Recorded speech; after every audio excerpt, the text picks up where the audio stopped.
حیات عادلانه نیست. همین طور نی دوستان.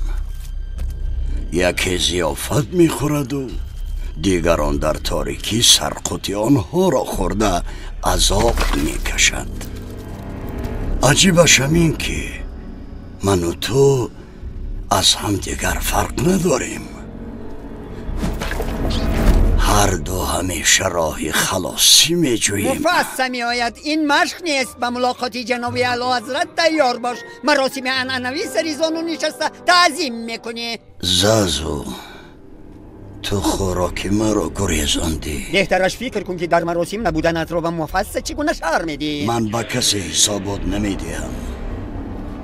شرم ایستو نه این طور نگاه نکن به من. تو گرسنه نیستی زازو؟ شاید لقمه خامی من شوی. ایستو مرا خوردن ممکن نیست. خوردنی کارمندان خسیر شما کرده شده است. نخواهش میکنم زده. شرم برای ما قطاری ها چنین شرفی بزرگ چی لازم؟ دانستن میخواهم که تو چرا در مراسم معرفی سیمبا حضور نداشتی؟ این همین روز بود؟ تماما فراموش کردم. البته نمیخواستم جناب شاه و ملکه را رنجانم. معلوم است که من شما و ملکه را احترام میکنم. همچون برادری شاه تو باید از همه پیش حاضر میشدی. من اولین بودم، ولی اگر فراموش نکرده باشی شاهزاده جوان مرا از حساب ساقط کرد. ای شرم پشتت را به من نگردان. این تو پشتت را به من نگردان برادر.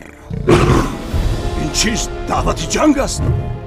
من مگر با تو دعوای جنگ دارم؟ رفتاری عاقلانه زوری تو به جناب شاه نمیرسد. اگر گپ درباره عقل رود آن را به قدری کافی دارم، ولی اگر گپ در قوه و زوری باشد میترسم برادری کلانیم حاکمی ابدی خواهد بود. هرگز این طور نیست. روز میرسد که حاکمیت را به پسرم میسپارم. سیمبا شاه تو خواهد شد. زنده باد شاه. با او چی کار کنم؟ بیامان که او را از این سرزمین راندن لازم بود.